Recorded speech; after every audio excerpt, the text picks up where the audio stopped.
সকালে শিক্ষা উপদেষ্টার সাথে তাদের মিটিং হবে, সেই মিটিং তারা করেননি, বরং তারা তাদের কাছ থেকে ন্যায্য মনে করেছেন। তারা এখানে এতটুকুতে চলে এসেছেন। আমরা শুধু এতটুকু বলতে চাই, আজকে থেকে যমুনা চল চল যাই যমুনায় চল, চল চল যাই যমুনায় যাই, এই রাজনীতি, এই মুভমেন্ট আমরা আর হতে দেব না। আমরা এই ক্ষেত্রে স্ট্রিক্ট ভূমিকায় অবতীর্ণ হব, যথেষ্ট হয়েছে। এবং যদি শিক্ষার্থীদের ভিতরে যারা এই কর্মকাণ্ড করেছেন তারা অনেক বড় ভুল করেছেন। তারা, আমি মনে করি যে তাদের ভিতরে যারা স্যাবোটেজ করার অভিপ্রায় এখানে এসেছেন, শিক্ষার্থীদের উচিত তাদেরকে আলাদা করে রাখা এবং তাদেরকে চিহ্নিত করা, শাস্তির আওতায় আনার ক্ষেত্রে সরকারকে, প্রশাসনকে সহযোগিতা করা।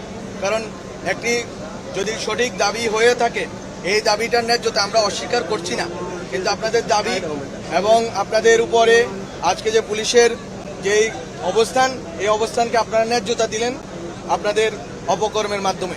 এটা আপনাদের করা উচিত হয়নি। আমি মনে করি যে আপনারা সহনশীল। এবং একটি আমার সাথে যেটা হয়েছে আজকে, আমি এখানে আসার পরে একটি অংশ যাদেরকে আমি মনে করি স্যাবোটুর, যারা স্যাবোটেজ করার জন্য বিভিন্ন আন্দোলনে ঢুকে, আমি শুধু তাদের নাম আজ উল্লেখ করব না, মিডিয়ার দায়িত্ব, প্রশাসনের দায়িত্ব তাদের এবং তাদের রাজনৈতিক সংশ্লিষ্টতা খুঁজে বের করা। আমি বলবো না, আপনারা খুঁজে বের করুন, দেখবেন একটি গ্রুপকে পাওয়া যাবে এবং তাদের যেই নির্দিষ্টভাবে একজন ব্যক্তির প্রতি যে হিংসা গত 8 মাস ধরে রয়েছে এবং তাদের যেই হিংস্রতা অনলাইনে দেখা যায়, তারা আজকে এখানে এটা করেছেন। আমি জানি না, আমি শুধু আমার সন্দেহ জানিয়ে রাখলাম। প্রশাসনের দায়িত্ব, মিডিয়ার দায়িত্ব এটাকে খুঁজে বের করা এবং এখানে বিভিন্ন আন্দোলনে যারা স্যাবোটেজ করবেন তাদের ব্যাপারে সাধারণ ছাত্রদেরকে বলতে চাই, স্যাবোটেজকারীদেরকে আলাদা করে। আপনাদের ন্যায্য দাবি সরকার শুনতে রাজি। আমি গতকালকে রাত্রেও মিটিংয়ের জন্য রাজি ছিলাম। আজকে রাত্রে আমার সাথে 9টায় মিটিং হওয়ার কথা ছিল, আগামীকাল সকালে মিটিং হওয়ার কথা ছিল।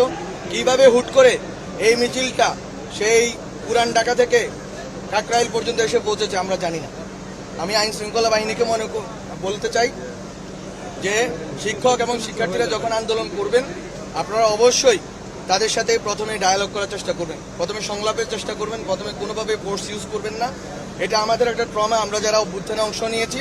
আমি মনে করি যে আপনাদেরকে প্রতিটা পদে পদে তাদের যারা নেতৃবর্গ আছে, আজকে শিক্ষকরা ছিলেন ওখানকার, যদি আমি দেখলাম আজকে শিক্ষকরা ওদের কাছে পরাজিত হয়েছে এবং শিক্ষকরা তাদের কাছে অসহায়, শিক্ষকদের কোনো নৈতিক মোরাল অথরিটি তাদের উপরে নাই, এটা আমার জন্য দেখাটা দুঃখজনক ছিল। কিন্তু তারপরেও ওনারা আমাদের শিক্ষক, তাদের প্রতি শ্রদ্ধা রেখেই বলবো আইন শৃঙ্খলা বাহিনীকে রিস্ট্রেন্ট রাখতে হবে। তাদেরকে কোনোভাবে, যেভাবে আমি শুনেছি কয়েকজন শিক্ষকও এই ঘটনার কারণে আহত হয়েছেন, আমি দুঃখ প্রকাশ করছি শিক্ষকদের কাছে।